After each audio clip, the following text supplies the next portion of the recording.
Hello everybody, welcome to our channel গুরু। তাহলে আজকে আমরা এর আগে দুটো হয়ে গেছে ফান্ডামেন্টাল রাইট, মৌলিক অধিকার। আজকে আমরা আর্টিকেল 18 পড়বো, এটা বহুত ইম্পর্টেন্ট। এবার আমরা এসে যাচ্ছি 20 নম্বর আর্টিকেল। 20 নম্বর আর্টিকেলে কি দেওয়া আছে? বিধিবহুল ও অন্তর্ভুক্ত শান্তিপ্রসাদ নিষিদ্ধ করো the protection from the protection from conviction. এটা হচ্ছে এই 20 নম্বর আর্টিকেলে যেটা আমি বললাম কি এই 19 নম্বরের যে আর্টিকেল কথা, কি 19 নম্বর আর্টিকেলটা কিন্তু এমার্জেন্সির সময় কিন্তু এটা আর কি মানে বাতিল হতে পারে, হ্যাঁ। কিন্তু 20 আর 21টা কিন্তু এমার্জেন্সির সময় কিন্তু বাদ দিতে পারবে না। আগে এটা হতো, কিন্তু এখন এটা অ্যামেন্ডমেন্ট করে এখন আজকে 2021 নিয়ম হচ্ছে কি 20 আর্টিকেল 20 আর 21 কিন্তু কোনো সময় আর কি কোনোভাবেই আর কি এটা বাতিল করা যাবে না। তাহলে আমাদের 19টা শেষ হয়ে গেল।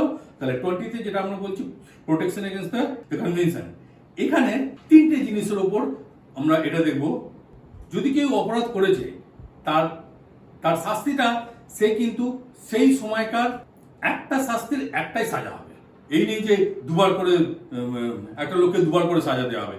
একবার সে যদি কনভিকশন হয়ে মানে যদি ওর একেবারে মানে শাস্তিটা এবার এর মধ্যে দুটো মানে দুরকম আছে কি, যদি কেউ ভুল করেছে কোর্টে গিয়ে মানে দোষী সাব্যস্ত হয়েছে, তারপর ওর পুরো জিনিসটা আর কি মানে ও 2 বছর মানে 2 বছর যদি জেল হয়, 2 বছর জেল কাটা হয়ে গেছে, তারপর কিন্তু ওর কিন্তু আর এটা হবে না, মানে ওকে আবার নতুন করে আর কি সাজা দেওয়া যাবে না।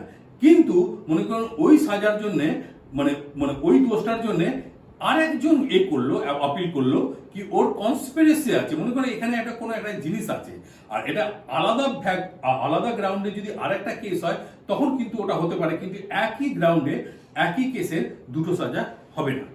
তৃতীয়, নিজের বিরুদ্ধে আপনি কিন্তু সাক্ষী দিতে পারবেন না, এটা হচ্ছে 3 নম্বর।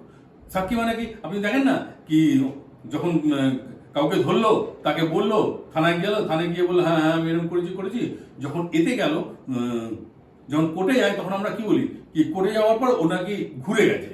এর ঘোরার কোনো ব্যাপারই নেই, মানে ঘুরে তো গেছে বা হয়তো এরকম, কিন্তু নিজের হয়ে আপনি মানে আমি নিজে আর কি সাক্ষী দিতে পারবো না, মানে নিজের হয়ে নিজে সাক্ষী দেওয়াটা আর কি আর্টিকেল 20তেই বারণ করা, মানে এটা আর কি অবৈধ, মানে এটা হতেই পারে না, ঠিক আছে। কেন কি তা না হলে আমাদের দেশে তো মেরে বলে কি তুই খুন করেছিস কে না করেছিস বা অপরাধ করেছিস কিনা, ওকে পিটিয়ে বলে হ্যাঁ তুই বল। কেন কি পুলিশ আর ওদিকে ধরতে যাচ্ছে না কাউকে। যে লোকটা করেছে হয়তো সে খুব প্রভাবশালী লোক, বা হয়তো ওকে খুঁজতে গেলে অনেক অসুবিধা আছে, হয়তো পারবে না, তো ওদেরকে একটা মানে কেসটাকে ফুলফিল করার জন্য হয়তো এমন একটা লোককে ধরে নিয়ে আসলো, নিয়ে এসে বললো এই নাকি এ করেছে। এবার ও বলছে হ্যাঁ তো কি প্রমাণ কি, বলে না ও নিজে বলছে নাকি আমি করেছি। এইভাবে করে কিন্তু এটা হয় না। এই জন্য আপনি দেখবেন কি যারা খুন করেছে, খুন করার পর সে স্বীকারও করছে কি হ্যাঁ আমি খুন করেছি, সে অলরেডি ধরাও পড়ে গেছে, কিন্তু তাও প্রায় 1 মাস 2 মাস 3 মাস ধরে ওরা খোঁজে কি ওয়েপেন কই, মানে যেটা দিয়ে খুন হয়েছে সেই ছুরি বা অন্যান্য জিনিসগুলো এভিডেন্স জোগাড় করে। কেন কি ও যা বলছে ওর কথাতে কিন্তু পুরো ব্যাপারটা আর কি মিটে যাবে না, এভিডেন্স না হলে কিন্তু হবে না। কেন কি নিজের সাক্ষী নিজে দেওয়াটা আর কি এর মধ্যে নেই, ঠিক আছে। তাহলে এটা হচ্ছে আর্টিকেল 20। এবার আমরা চলে আসছি 21 হচ্ছে জীব ও ব্যক্তিগত স্বাধীনতার সংরক্ষণ, মানে লাইফ অ্যান্ড পার্সোনাল লিবার্টি, মানে জীবনের অধিকার, ঠিক মতো বললে। তার মানে আপনি কিন্তু নিজে চাইলেও কিন্তু আপনি নিজে সুসাইড করতে পারেন না। প্রাণ আছে, বেঁচে থাকার অধিকার কিন্তু সবার আছে, ঠিক আছে। বেঁচে থাকার অধিকার সবার আছে, যেমনি এর সঙ্গে বেঁচে থাকার অধিকার না, তার সঙ্গে আরো কিছু পয়েন্ট আছে। যেমনি আমি শুধু এমনিতে বেঁচে থাকতে পারবো না, যদি মনে করুন কি তার সঙ্গে কি আছে 3 নম্বরে এতে আছে কি এনভায়রনমেন্টের মধ্যে যেমনি আজকাল পলিউশন যদি বেশি হয়, এটাও কিন্তু আমার মনে করুন আমি একজন নাগরিক, তো এদিকে পলিউশন বেশি হচ্ছে, তো এতে তো আমার ক্ষতি, তাহলে আমার বাঁচাটা দুষ্কর হয়ে যাচ্ছে। তাই জন্য এই পলিউশনের সময় এই যে মোটর ভেহিকলস এর মধ্যে পলিউশন টেস্ট হয়, এগুলো সব এর বেসের উপরেই সবকিছু। আমাদের দেশে যত কিছু নিয়ম হয় সেই সংবিধানকে বেস করেই আর কি, স্পেশালি পার্ট 3 আর পার্ট 4 এর ওপর। পার্ট 4 যখন ডিপিএসপি পড়বো তখন বুঝতে পারবেন কি ওর মধ্যে আমাদের কেন্দ্র সরকার বা রাজ্য সরকার যতগুলো আর কি পলিসি নিয়ে আসে, এর সব কটা পলিসির বেসটাই হচ্ছে ডিপিএসপি, ঠিক আছে। তো এরকম ব্যাপার। তো এখানে যেটা আছে কি জীবনের অধিকার যেটা, তার সঙ্গে এনভায়রনমেন্টটাও আর কি এটা আসছে। যেমনি আমি বললাম যে আত্মহত্যা আপনি করতে পারবেন না, যদি আত্মহত্যা করেন তাহলে আইপিসি 309 ধারায় কিন্তু আপনাকে আর কি আপনি দোষী সাব্যস্ত, কারণ আপনি সুইসাইড করতে গেছেন, কেন আপনি নিজে থেকে নিজেকে মারতে পারেন না, এটা আর কি অবৈধ, ঠিক আছে।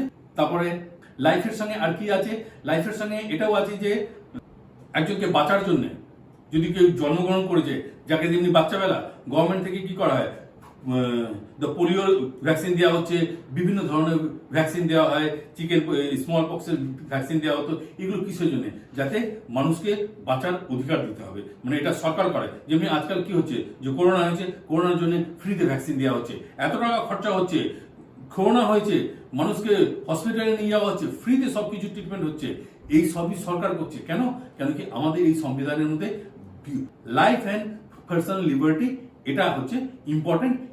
এই পার্সোনাল লিবার্টির মধ্যে কিন্তু এই সব কিছু আর কি 1 2 3 করে এটা আসছে। আমি আগে পুরো ইন ডিটেল না গিয়ে আমি পুরো ব্যাপারটা আর কি 20তে কি আছে, এনভায়রনমেন্ট, হেলথ, লাইফের প্রোটেকশন, এগুলো আছে। অ্যাকচুয়ালি সংবিধান সভার মধ্যে এটা নিয়ে অনেকবার হলো, মানে BN রাও, আম্বেদকর আর এরা সবাই নিয়ে এটা নিয়ে একবার মানে আলোচনার মধ্যে একটা খুব মানে হট টপিক হয়ে গেছিল কি যদি জীবনে এরকম অধিকার আছে, তাহলে যদি যখন সবকিছু যদি অধিকার আমরা দিচ্ছি, তাহলে তো যে কেউ যদি মার্ডার করে নেয় তাকে তো ফাঁসি দিতে পারবো না, তাহলে ওরও তো জীবনের অধিকার আছে।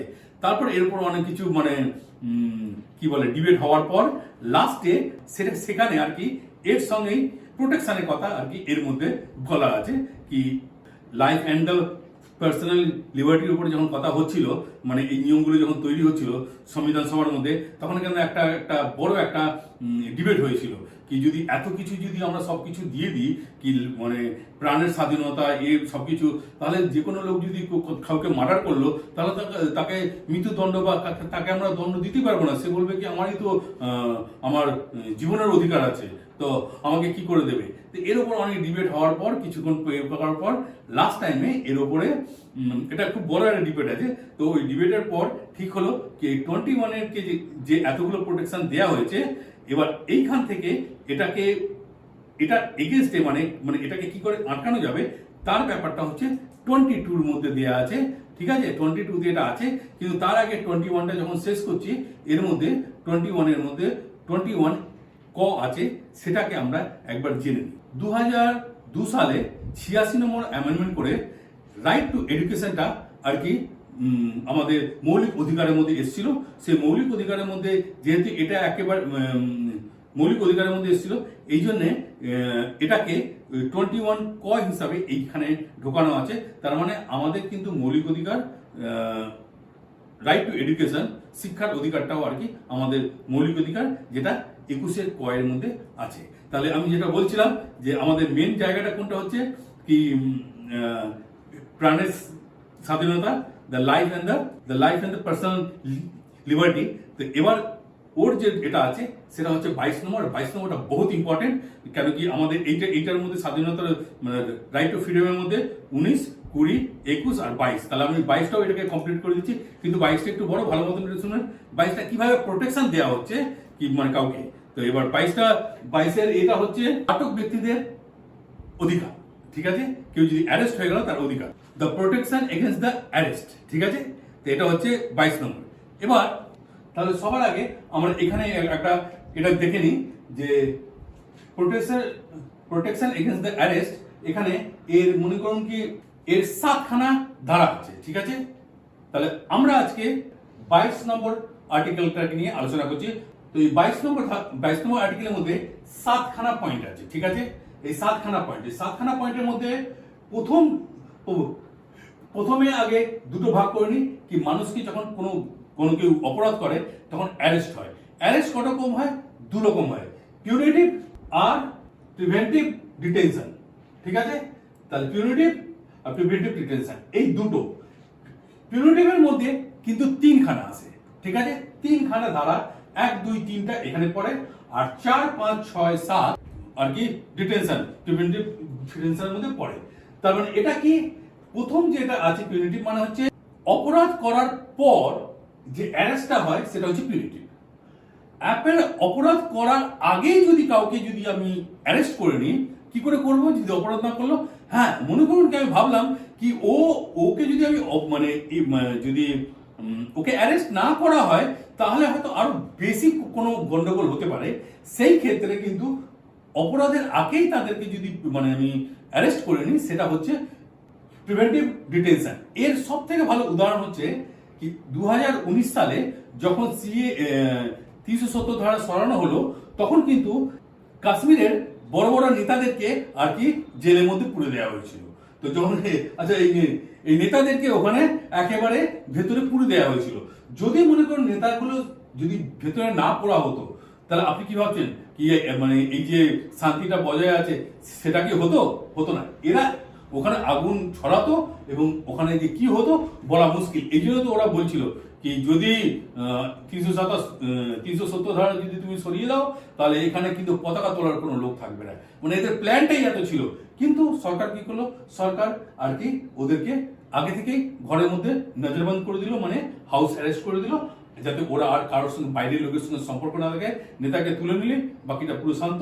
আর তারপর ব্যাপারটা ওখানে কি হচ্ছে পুরোটাই কিন্তু শান্তি তো আছে মোটামুটি। আর পুরো ওই যেভাবে লোক ভেবেছিল সেটা কিছু হয়নি। ওদেরকে এই 370 ধারা এ করার আগেই ওদেরকে আর কি প্রশাসন আর কি অ্যারেস্ট করে নিয়েছিল। সেটাকে আমরা কি বলি? Preventive detention. ঠিক আছে, এটা কিন্তু এই ধারাটা আজকে নতুন নয়, এটা পুরনো ধারা। মনে করুন কি 1919 সালে যখন গভর্নমেন্ট অফ ইন্ডিয়া অ্যাক্ট 1919 এসেছিল, তখনও কিন্তু রোল্যান্ড অ্যাক্ট সেটা আছে। ওই রোল্যান্ড অ্যাক্টটা কিন্তু এই প্রিভেন্টিভ আর কি। কেন কি সেই সময় যদি যে কাউকে যদি ওরা মনে করে কি হ্যাঁ এই লোকটাকে দিয়ে ক্ষতি হতে পারে বা এই লোকটা কোনো সময় ভবিষ্যতে ক্ষতি করতে পারে, ভবিষ্যতে করতে পারে, তাতেও কিন্তু তাকে অ্যারেস্ট করতে পারে উইদাউট এনি ওয়ারেন্ট ও এনি ইনফরমেশন। ওই একটা কথা আছে না, বিনা দলিল, বিনা আপিল আর বিনা ওয়াকিল বলে না সিনেমায়।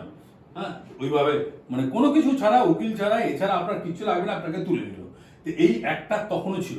কিন্তু এই একটা যখন হচ্ছিল, যে আমি আগে বললাম এই সংবিধান সভার মধ্যে এই নিয়ে একটা আলোচনা চলছিল।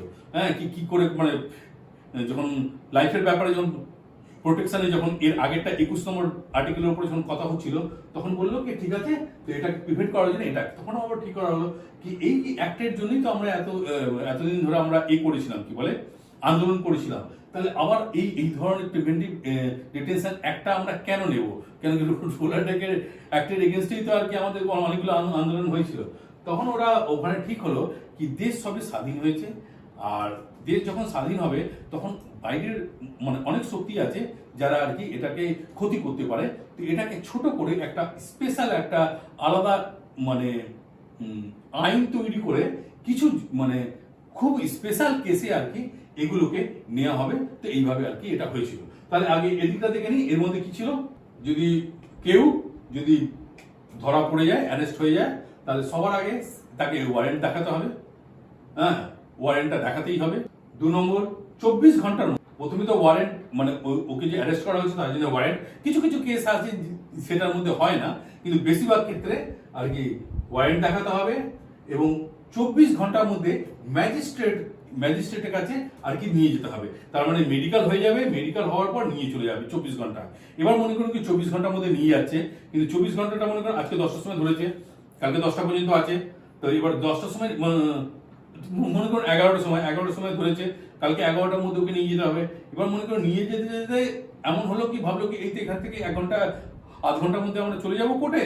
তো ওরা ঠিক আধ ঘন্টা আগেই বেরোলো, কিন্তু যখন বেরোলো তখন দেখলো কি ওখানে জ্যাম ট্যাম হয়ে গেছে বা কোনো একটা অঘটন ঘটেছে, রাস্তা জ্যাম হয়ে গেছে, ও পৌঁছতে পারলো না। তাহলে কিন্তু ওইটাকে আর কি মাইনাস করা হয়। এটা একটা নিয়মের মধ্যে পড়ে কি যতক্ষণ আর কি জ্যাম আছে বা কোনো একটা আছে সেটাকে মাইনাস করা হয় এবং ম্যাজিস্ট্রেট আর কি ওটাকে দেখে নেয়। তার ওয়ারেন্ট দেখাতে হবে, 24 ঘন্টার মধ্যে তাকে ম্যাজিস্ট্রেটের কাছে আর কি হাজির করতে হবে। আর তাকে সে যেন উকিলের ব্যবস্থা আর কি ও যদি চায় ওর উকিলকে ডাকতে হবে, ও যদি চায় ও উকিলও ওর সঙ্গে থাকবে। উকিল নেওয়ার অধিকার ওর আছে।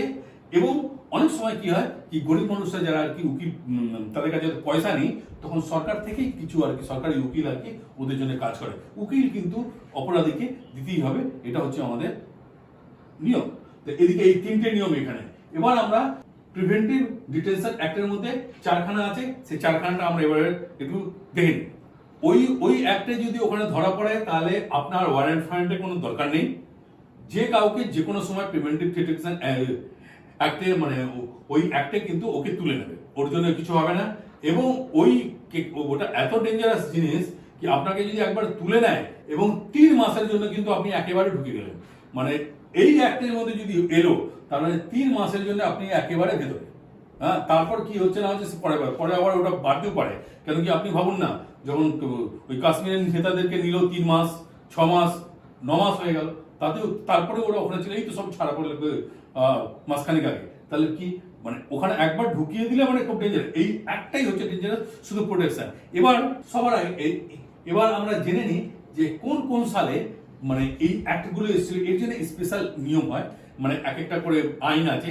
সেই আইনগুলোকে আর কি আমাদের দেশের মধ্যে যবে থেকে দেশ স্বাধীন হয়েছে আজ পর্যন্ত প্রায় অনেকগুলো আর যেমনি আছে, যেমনি পিডিএ, আসফা, ইউএপিএ, মিসা, এনএসএ মানে রাসুকা, পোটা, টাডা, এই ধরনের আর কি এই আইনগুলো আর কি খুব মানে ডেঞ্জারাস আইন। এর মধ্যে আপনি ধরা পড়ে গেলে খুব মারাত্মক ব্যাপার। বেশিরভাগই এগুলো টেররিস্ট টাইপের বা উগ্রপন্থী টাইপের বা এই ধরনের লোকেদের ওপর আর কি এগুলো আর কি হয়।